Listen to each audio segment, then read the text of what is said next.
네, 오늘도 우리가 하나님의 가족으로 또 이렇게 함께 모여서 예배하게 되었습니다. 우리 전우장으로 축복하면서 인사하도록 하겠습니다. 인사하십니다. 축복합니다. 잘 나오셨습니다. 은혜 받으십시다. 네, 복을 받으시려면은요. 네, 아멘. 네, 오늘도 우리 예배가 복된 예배가 된 줄로 믿습니다. 오늘 본문 여러분들이 잘 아시는 것처럼 수리아의 안디옥 교회가 바울과 바나바를 선교사로 파송하는 이야기가 기록되어 있습니다. 사도행전 11장 19절에 안디옥 교회는 스데반의 순교죠. 스데반의 순교의 일로 일어난 환난 때문에 흩어진 성도들이 안디옥까지 이제 도망쳐 오게 됩니다. 그러면서 시작된 교회가 수리아의 안디옥 교회이죠. 핍박을 당해도 타협하지 않고 고향을 등지고 떠날 정도로 믿음 좋은 사람들로 구성되었던 교회가 수리아의 안디옥 교회였습니다. 이들은 처음에는 유대인들에게만 복음을 전했는데요. 몇몇 사람이 이방인, 즉 헬라인에게도 복음을 전하기 시작했고 11장 20절 이하 21절에 보면 주 예수를 전하니까 헬라인 중에도 주님의 은혜가 임해서 많은 사람들이 주님을 믿고 주님께로 돌아왔다. 이렇게 수리아의 안디옥 교회가 성장한 이야기가 기록되어져 있습니다. 이로 인해서 예루살렘 교회가 놀랐다라고 합니다. 이런 일을 확인하기 위해서 예루살렘 교회가 이제 바나바를 파송하고 이제 자세한 사정을 이제 듣게 되죠. 바나바는 하나님의 은혜가 임하고 흘러가는 이 수리아의 안디옥 교회를 보고 또 알게 되고 상당히 기뻐했다라고 합니다. 그리고 굳건한 마음으로 주와 함께 머물라라고 권면을 하고 그런 그가 이 수리아의 안디옥 교회에서 바울과 함께 선교사로 이방에 이제 파송을 받게 되는 이야기입니다. 이처럼 교회는 전하고 제자 삼고 그 제자가 다시 전하고 제자 삼는 방법으로 성장하고 확장해 간다라는 것을 알 수가 있습니다. 따라서 교회는 선교적이어야 된다. 교회는 선교 공동체가 되어야 된다라는 것은 어떤 선택이 아니라 당연하고 자연스러운 일이다라는 것을 알 수가 있습니다. 그래서 예수님의 제자들에게도 예수님은 교회의 마지막 지상 명령을 유언처럼 남겨주죠. 너희들은 땅끝까지 이르러 내 증인이 되라. 그러므로 너희는 가서 모든 족속으로 제자를 삼고 아버지와 아들과 성령의 이름으로 세례를 주고 내가 너희에게 분부한 모든 것을 가르쳐 지키게 해라. 이렇게 말씀을 하셨습니다. 앞서 교회가 선교적이어야 된다. 교회는 선교 공동체이어야 된다라고 했습니다. 그리고 선교적인 교회, 선교 공동체인 교회가 해야 될 목표가 있습니다. 두 가지 목표라고 말씀을 드릴 수 있는데 그것은 전하고 제자 삼는 것, 전하고 가르치는 겁니다. 바울에게 있어서 이 두 가지는 선교의 목표이었습니다. 바울은 이방의 복음을 전하는 예수 그리스도의 사도, 즉 이방의 선교사로 부름을 받았습니다. 갈라디아서 1장 16절에 보니까 그의 아들을 이방에 전하기 위하여 그를 내 속에 나타내시기를 기뻐하셨을 때에 내가 곧 혈육과 의논하지 아니하였다. 바울이 부름 받을 때 이방의 선교사로 부름을 받았다. 누구하고 의논하지 않았다. 이렇게 이야기를 하고 있습니다. 부활하신 예수 그리스도와의 만남을 통해 바울은 내가 앞으로 살아가야 될 삶의 사명이 무엇인지, 삶의 목표가 무엇인지 아주 분명하게 깨달았던 것입니다. 그래서 바울의 생애는 이 사명으로 움직이는 삶이었다라고 해도 과언은 아닙니다. 특별히 로마서 15장 20절에 보면 남의 터 위에는 복음을 전하지 않기로 힘썼다. 누군가 먼저 복음을 전한 곳이라고 한다면 나는 그곳에 내가 가서 복음을 전하는 일은 없다. 그렇게 하는 일에 나는 힘썼다. 즉 나는 반대로 말하면 복음이 전해지지 않은 곳에 복음을 전하는 일에 힘썼다라고 말씀을 드릴 수가 있습니다.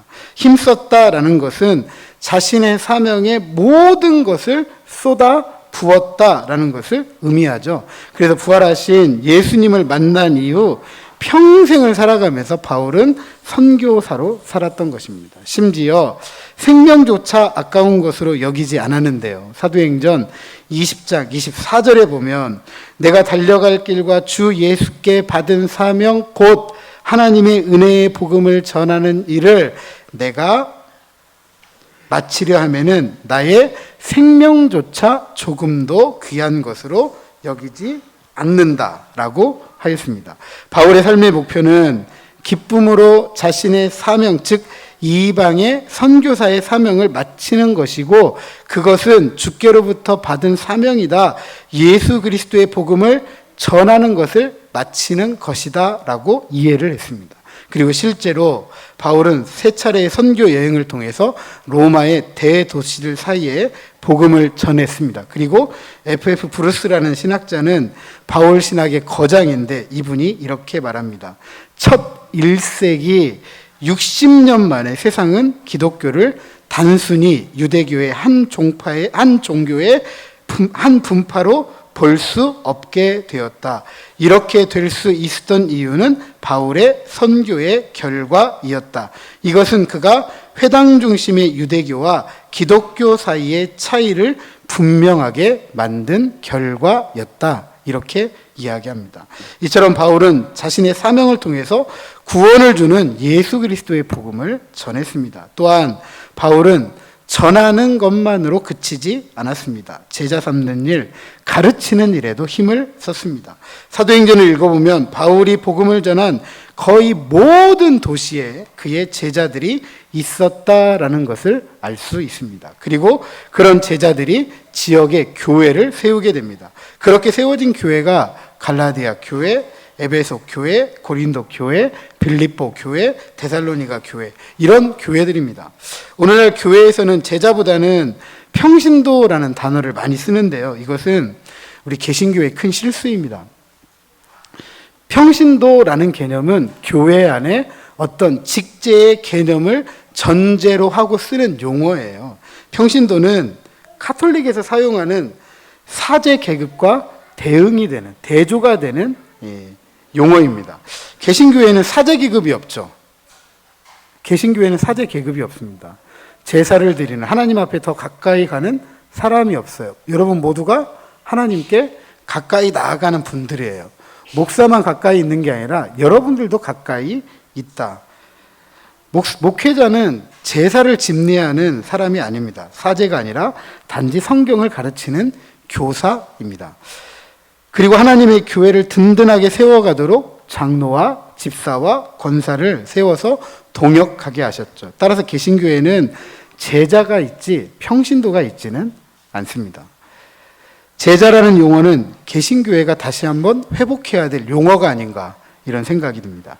제자는 문자적으로 학습자, 가르침을 따르는 자라는 의미입니다. 즉 스승을 본받아 따르는 자가 바로 제자입니다. 바울은 복음을 전했고 그 복음을 받아들이는 이들이 바울의 가르침을 따르는 자가 되기를 원했습니다. 그리고 그 이유는 한 가지였습니다.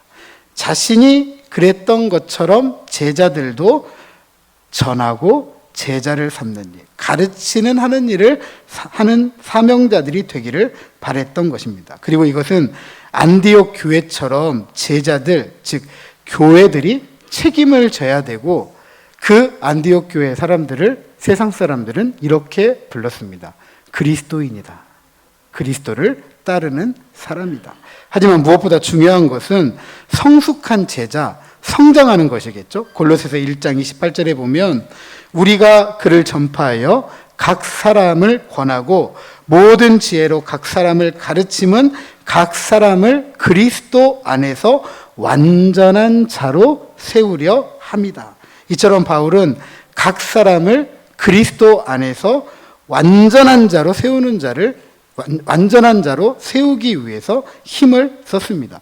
그 이유가 에베소 4장 12절에 기록되어져 있습니다. 이는 성도를 온전하게 하여 봉사의 일을 하게 하며 그리스도의 몸을 세우려 하심이라. 그러니까 이 일을 위해서 바울은 말로, 삶으로 가르치고 본을 보였습니다. 그래서 그의 편지 대부분을 보면 전반부에서는 신학적이고 신앙적인 내용을 체계적으로 잘 가르쳐 놓았어요. 그리고 후반부에 보면 이 신학적이고 신앙적인 내용들을 어떻게 우리가 삶으로 옮겨야 될지, 어떻게 우리의 삶에서 살아가야 될지를 알려주는 실천적인 내용을 담고 있습니다. 그래서 바울의 편지들을 보면 참 균형감이 있다. 이론만 있는 게 아니라 실천도 있구나라는 것을 알게 됩니다. 온전함은 이처럼 지식과 정보 그리고 머리에 있는 것이 아니라 아는 것을 얼마나 살아내느냐, 아는 것을 얼마만큼 실천하느냐에 따라 달려 있다라는 것을 우리가 알 수가 있습니다. 그러므로 우리는 그리스도의 제자이고 그 제자들로 구성된 교회라고 한다면 우리 교회는 선교적이어야 되고 나아가서 선교 공동체가 되어야 합니다. 그리고 그 목표는 전하고 가르치고 전하고 제자 삼는 일이어야 되고, 제자를 삼을 때 그 궁극적인 목표는 신앙과 삶이 하나가 되는 그리스도를 본받고 따르는 그리스도인, 즉 그리스도의 제자이어야만 합니다. 이 일에 나와 너, 우리에 있어서 예외는 없습니다. 우리의 전도나 선교의 모든 사역의 목표는 전하고 가르치고 전하고 제자 삼는 일이어야 합니다. 자, 그렇다면 교회가 감당해야 될 이 선교의 두 가지 목표가 지향하는 궁극적인 목적은 무엇일까?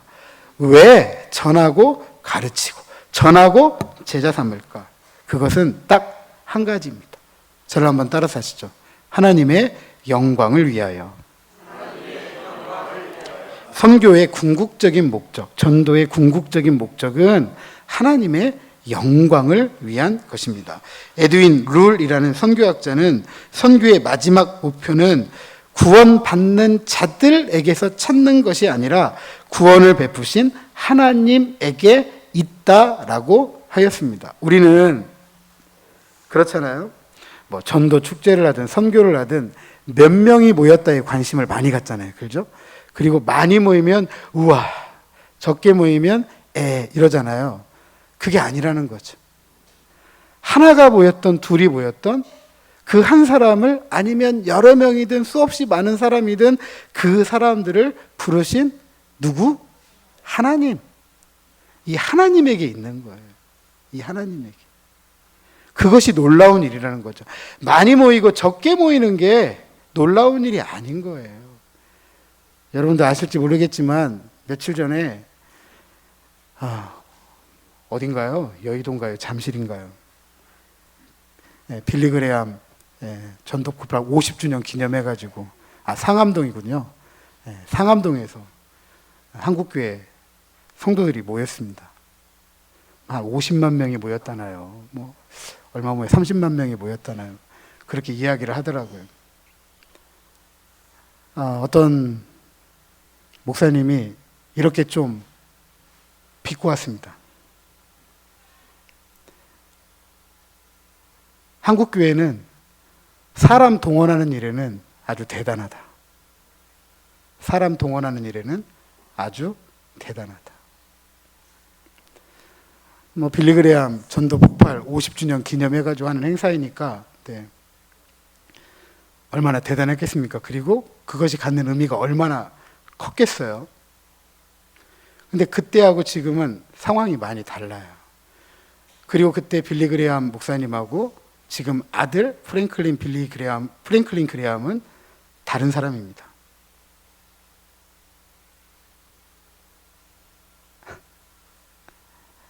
그리고 그것을 통역하신 분도 대단하신 분입니다.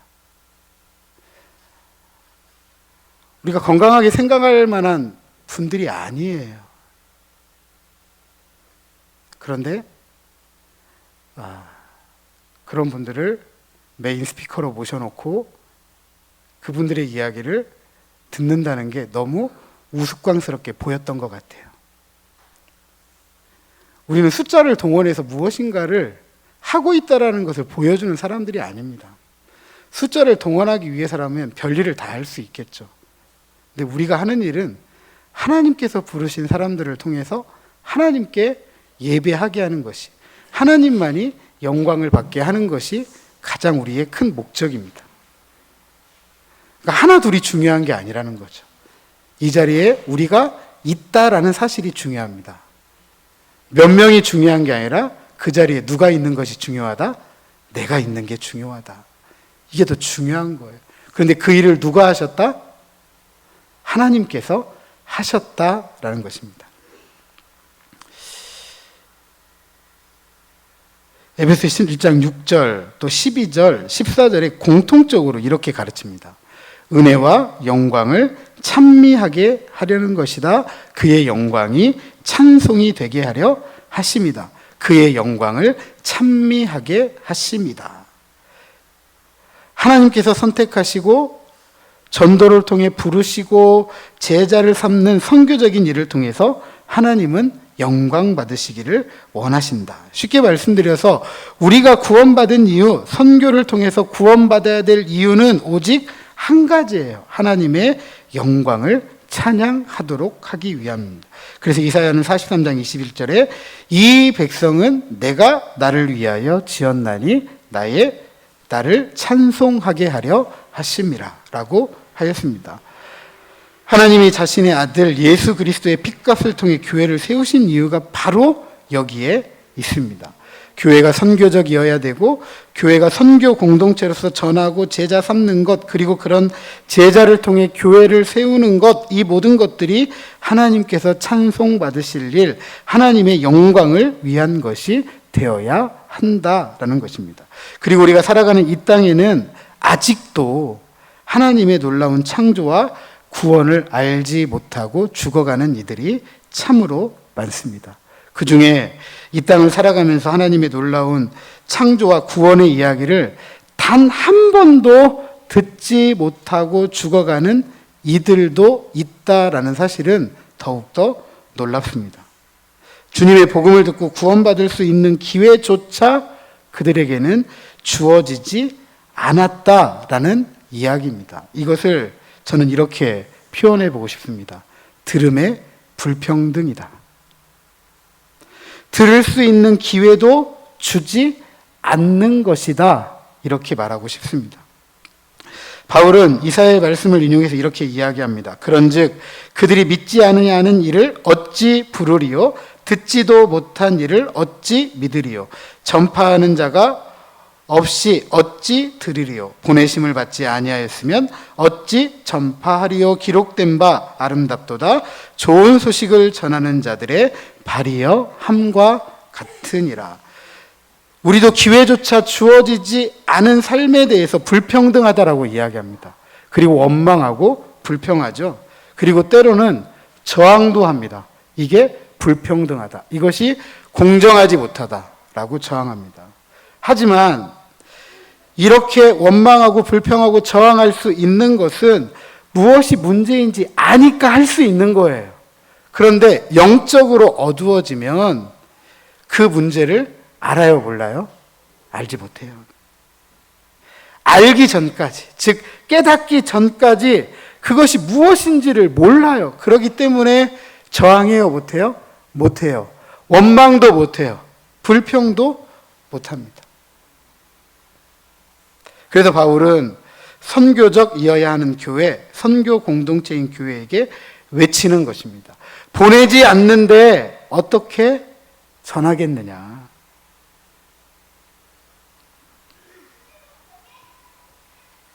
전파하지 않는데 어떻게 듣겠느냐? 듣지 못했는데 어떻게 믿겠느냐? 믿지 않는데 어떻게 하나님을 부르고 주님을 부르겠느냐? 들을 수 있는 기회를 주어야 된다. 그리고 들을 수 있도록 그 기회를 만들어주는 자들의 발걸음이 아름답다라고 우리에게 이야기하고 있습니다. 이처럼 하나님의 영광을 위한 교회의 선교는 시리아의 안디옥 교회가 그랬던 것처럼 보내고 전하는 것으로 시작합니다. 그리고 교회의 선교는 지체할 수가 없는 것입니다. 한 사람 한 영혼도 들을 수 있는 기회조차 얻지 못하고 죽어서는 안 되는 것이죠. 교회의 선교는 그래서 긴급합니다. 교회의 선교는 절실합니다. 교회의 선교는 복음의 정의를 실천하는 것입니다. 그래서 교회의 선교는 땅끝까지 계속되어야 하는 것입니다. 교회의 선교는 이 땅에 살아가는 모든 사람들이 하나님 앞에서 무릎 꿇고 예배하며 찬양할 때까지 긴급하게, 절실하게, 그리고 계속해서 이루어져야 되고 성취되어야 될 하나님의 사명입니다. 저를 한번 따라서 하시죠. 긴급하고, 절실하게, 계속해서. 한 번 더 하시죠. 긴급하고, 절실하게, 계속해서. 옆에 있는 분들에게 한번 해보시죠. 시작.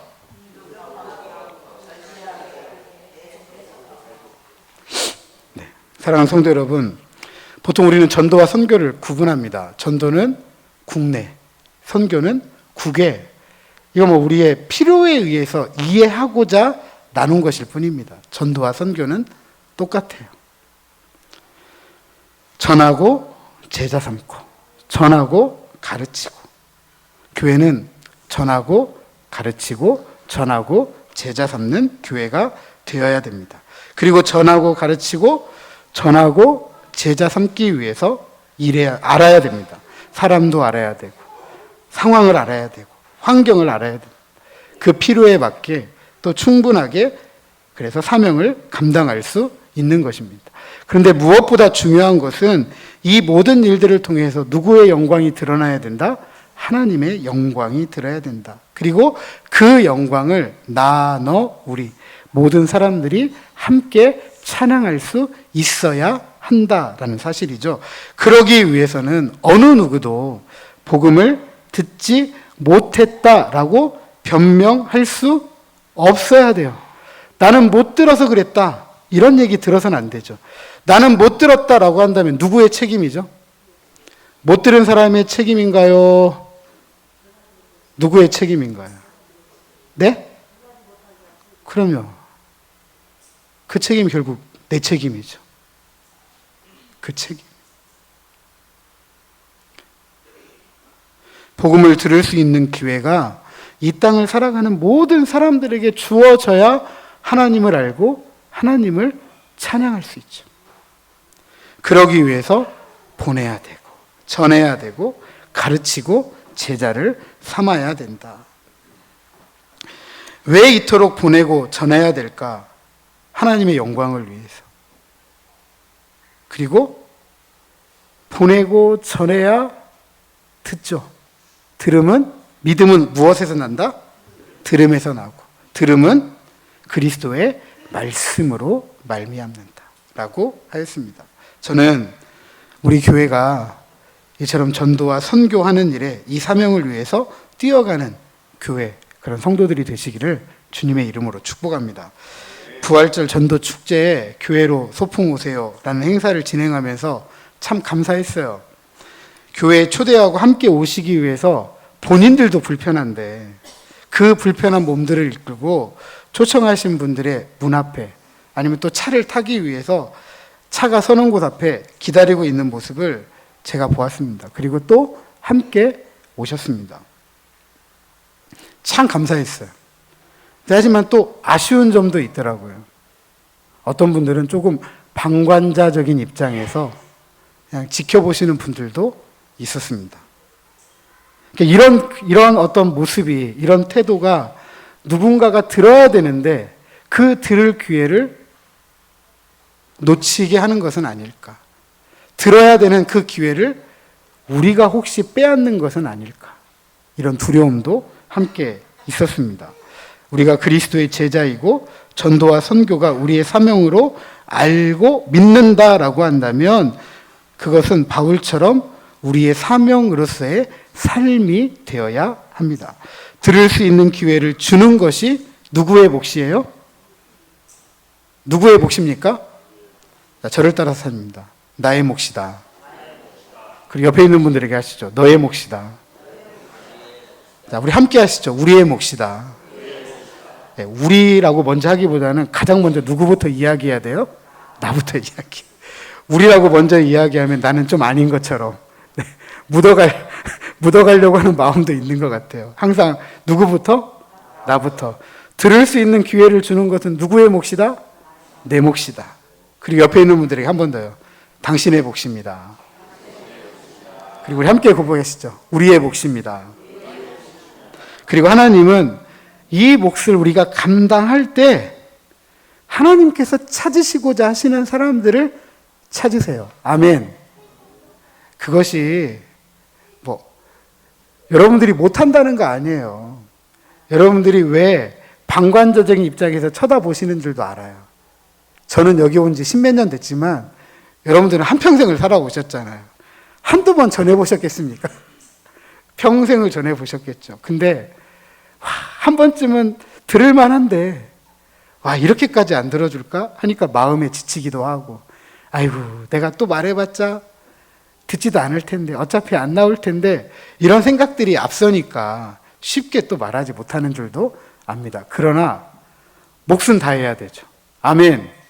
그게 우리의 몫이니까 듣든지 아니 듣든지 믿든지 안 믿든지 그러면 몫을 다했잖아요. 근데 그분들이 나중에 주님 앞에 섰을 때 이 얘기는 못하겠죠. 차마 내가 뭘 못해보지는 못했다고? 들어보지는 못했습니다. 이 얘기는 못할 거 아니에요. 그럼 하나님이 너 왜 안 전했냐라고 물으시겠어요? 안 물으시겠어요? 하나님이 안 물어보시겠죠. 그것까지는. 그런데 해야 되는데 안 하고 나면 그게 내 몫인데 하나님께서 물어보실 거예요. 야, 저 사람이 내가 못 들어봤다고 하더라. 너 뭐 했냐라고 하면 우리 이제 변명거리 찾아야 되잖아요. 그죠? 이런 창피하고 부끄러운 일은 없어야 되잖아요. 어쨌든 우리가 살아가는 이 지역 안에서 전하고 외치고 저분들이 하나님 앞에 섰을 때 나는 듣지 못했습니다라는 이런 핑계거리는 없어야 된다. 없어야 된다. 그래서 긴급하고 절실하게 그리고 계속해서 우리는 이 사명을 외면치 않고 감당해야 될 줄로 믿습니다. 바울이 그랬던 것처럼 힘써 감당하심으로써 하나님을 기쁘시게 할 때 모든 사람들이 하나님을 경배하고 예배할 때까지 우리 지역과 이 나라와 민족 그리고 땅끝까지 보내고 전하고 가르치고 제자 삼는 일에 앞장서는 저와 여러분 우리 모두가 되시기를 주님의 이름으로 축복합니다.